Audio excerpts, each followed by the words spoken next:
takes us to one of the final three books. That's the book of Ezra, chapters 1 through 6 recounts the return of the exiles and the rebuilding of the temple. An edict of the king Cyrus of Persia allows the Jews to return to Jerusalem to rebuild their city. And while there, they construct or reconstruct the temple.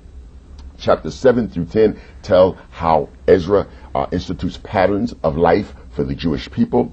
Ezra, who is a scribe knowledgeable of the law of Moses, denounces mixed marriages, and as a result, many Jews divorce their non-Jewish wives. That brings us to the book of Nehemiah. Chapters 1 through 7 deal with the rebuilding of Jerusalem's walls. Nehemiah gains permission from the Persians to rebuild the wall of Jerusalem. Nehemiah's efforts meet opposition from local Persian officials, so that some workers stand guard while others continue the completion of the work.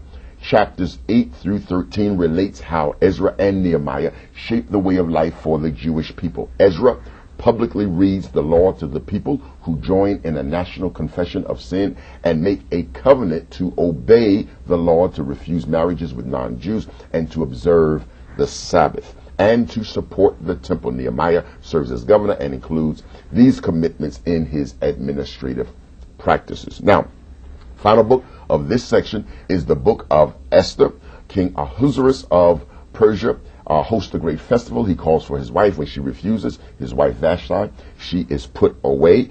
A woman of Jewish extraction, Esther, is now solicited by the king to become his wife and his queen. Her uncle Mordecai advises the king of a plot to overthrow him by Haman, a high official, and as a result, Queen Esther goes to the king and secures permission for the Jews to defend themselves against their enemies. Now, this completes this discussion and lecture portion on the Pentateuch and Old Testament history.